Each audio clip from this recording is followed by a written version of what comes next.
The sun had barely crested the jagged mountains surrounding Redstone Valley, painting the horizon in streaks of blood orange and gold. But the town was already awake in its own restless way.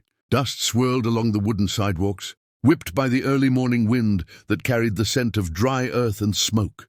A lone figure rode in from the west, a man whose silhouette was framed perfectly against the fiery sky, his hat pulled low, a long duster flapping against his legs as his horse's hooves clattered on the uneven cobblestones of the main street. His name was Silas Kane, a man who had become a ghost in the desert, whispered about in saloons, feared in lawless towns, and hunted in pockets where men had more pride than sense. Silas's eyes, shadowed under the brim of his hat, scanned every corner of the town, every shuttered window, every whisper of movement. He wasn't just passing through. He had business that wouldn't wait. A debt of blood had to be repaid, and Redstone Valley was where it would be settled. The town was quiet, but only in that tense, deceptive way that warned of trouble lurking. Silas's horse snorted as it stepped over broken boards and scattered pebbles. The saloon doors creaked, swinging in the breeze, revealing a few early risers, nursing their whiskey and their pride. The sheriff's office had its wooden signs swinging in the wind, and above it a flagging banner of faded authority. None of these mattered much in Redstone Valley. Here justice was more often measured in lead and grit than in law books or badges. Silas dismounted, the leather of his boots cracking against the sun-warmed wood. Each step he took echoed with purpose. He adjusted the gun belt around his waist, the cold metal of his revolvers reassuring him in a way only a man who'd lost everything could understand. He'd lost his brother months ago, and the killer was somewhere in town, hiding behind the walls of deceit, money, and cowardice. As he entered the saloon, the room seemed to tense, as if the dust itself had paused. The sawdust floor crunched under his boots. The smell of whiskey, tobacco, and sweat mixed into an aroma that hit his nose like a warning. Card games paused mid-hand, conversations hushed, and a few men stepped back to give him space. Silas's gaze swept over the room, calculating, precise. At the bar, a man with a face carved from scars and hardship, Grady Holt, lifted his glass in a casual, almost mocking salute. Holt was the sort of man who had learned to rule not with law, but with intimidation and fear. He had connections in every shadow of the town, and he knew Silas's reputation before he knew the man himself. The whispers in the town had reached him. Silas Kane, the gunslinger whose vengeance left no trail but blood and silence. Holt's grin was crooked, a smile that never reached his cold eyes. "Kane," he said, his voice smooth like whiskey poured over ice. "I hear you've been wandering these parts. Didn't expect you to come so soon?" Silas's eyes didn't flinch. He replied evenly, "I'm not here to chat, Holt. I'm here for what you took from me." The room seemed to shrink, the tension thickening like tar. A glass shattered somewhere in the back and a dog barked.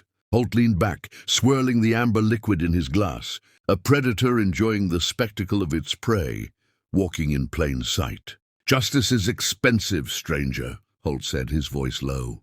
"You sure you can pay the price?" Silas's hand brushed the grip of his revolver, a silent promise that the price would be paid in full. Outside, the wind carried the distant sound of a train whistle, a reminder of a world moving faster than the desert.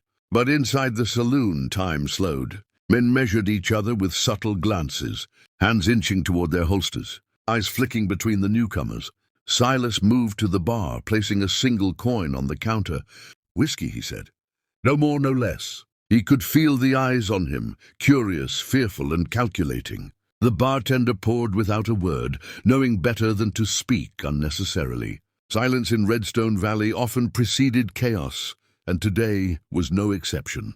As Silas sipped his whiskey, he remembered the events that had led him here.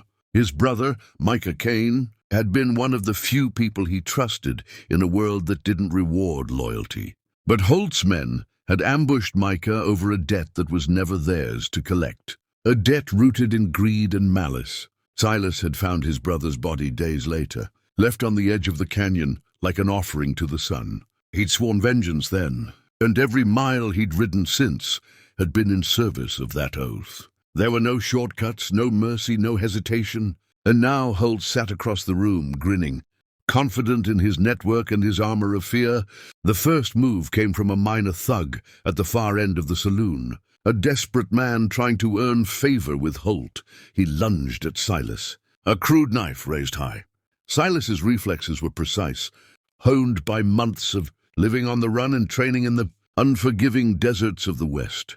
With a single fluid motion, he disarmed the man, sending the knife skittering across the floor. The saloon erupted in shouts, glasses crashed, and Holt's laugh cut through the chaos like a whip. But Silas didn't flinch. He knew that this was only the beginning, the spark that would ignite the powder keg of Redstone Valley. Outside, the townsfolk had begun to gather, drawn by the sound of confrontation. They watched silently, from behind windows and corners, knowing better than to intervene, but unable to resist the pull of drama. Silas's reputation had preceded him, and even those who had never seen him before understood the significance of his presence. Every move was a message. He had come for justice, and he would not leave until it was served. The confrontation escalated, with Holt's men attempting to swarm Silas. Each encounter was a blur of motion. Gunshots rang out, striking walls and floors, and the scent of gunpowder filled the air. Silas moved like a shadow, precise and deadly, neutralizing threats with skill that seemed almost supernatural to the untrained eye. Yet even as he fought, he noticed something troubling. One of his own old allies, someone he had trusted for years, had betrayed him, feeding Holt information about his plans and movements. Rage and disbelief collided within him, sharpening his focus. Betrayal, he knew, was the worst kind of wound, deeper than any bullet could ever be. As the day wore on, the saloon lay in ruins, tables overturned, bottles shattered, and blood staining the wooden floor. Holt retreated to his office, the lines on his face hardening as he realized the depth of Silas's determination. Silas, meanwhile, gathered his horse and prepared to leave the town. He had made his statement. The warning had been delivered, but the war was far from over. Holt would rebuild, recruit new men, and fortify his power, but Silas's presence had altered the balance irreversibly. The streets of Redstone Valley, once dominated by fear and silence, now whispered of rebellion, of vengeance, of a gunslinger who refused to be broken. As night fell, Silas rode out of town under the silver gaze of the moon. The desert stretched endlessly before him, the canyons and mesas bathed in shadows that seemed to follow him, silent witnesses to his journey. Every mile he covered was a step closer to the confrontation that would decide not only his fate but the soul of Redstone Valley itself. The wind carried whispers of the past and warnings for the future. Silas's eyes, reflecting the cold light of the moon, held a storm of emotion, grief, anger, determination, and a burning desire for justice. He was an outlaw, a wanderer, and a man whose name would be remembered long after the sun set on this land. The desert night stretched endlessly, a cold silver light spilling over the jagged canyons, painting the rocks and mesas in stark contrasts. Silas Kane rode hard, the wind whipping at his coat, the leather of his saddle creaking with every mile. His horse, a black stallion with eyes sharp as flint, moved steadily through the shadows, carrying its rider closer to the inevitable storm. Silas's mind was a whirlwind of strategy and memory, every step of his plan meticulously traced in his thoughts. Holt's reign over Redstone Valley had been brutal, and he had underestimated the fires he had lit in Silas Kane's heart. Revenge wasn't enough now. This was about reclaiming the soul of a town, righting the scales of justice that had been tipped by greed and blood. Along the way, Silas gathered a ragtag group of allies, each drawn to him not by fame or fortune, but by a shared thirst for justice. There was Lila, a sharp-shooting tracker with eyes like hawks and a past full of pain.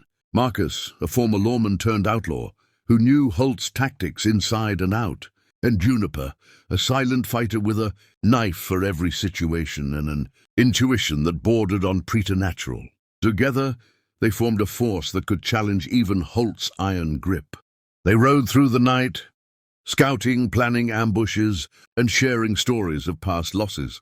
Each story, each scar bound them together, forming the kind of loyalty that only comes from shared struggle and Desperation by dawn. Redstone Valley lay ahead, quiet and unaware. Holt had fortified the town, sure that his network of spies and thugs would give him an unbeatable advantage. He had grown complacent, believing Silas Kane to be just another wanderer who would falter in the harsh desert. But Silas had learned from the desert itself. Patience, observation, and the perfect timing could turn any disadvantage into victory. He positioned his allies strategically, snipers on the rooftops, trackers in the alleys, and Lila with a vantage on the town's water tower, where her bullets would cut off reinforcements before they could reach the streets. The air was tense, carrying the scent of gunpowder and dust. Every movement observed, every whisper of wind a potential alarm. Inside Holt's office, the kingpin had grown nervous. Reports of Silas's approach filtered in, each one more detailed than the last. Holt's eyes flicked to the windows, to the streets below, calculating, strategizing, trying to anticipate a plan that had already been set in motion. He paced, muttering to himself, his fingers drumming on the mahogany desk that had been carved from the very mountains surrounding the town. Holt's men were restless, rumors spreading of a ghostly gunslinger who moved faster than any man could aim. Some said he could shoot the wings off a fly at 50 yards. Others whispered that he had once disarmed a dozen men before breakfast. Whether true or not, the fear was real, and fear was the currency Holt had never learned to spend wisely.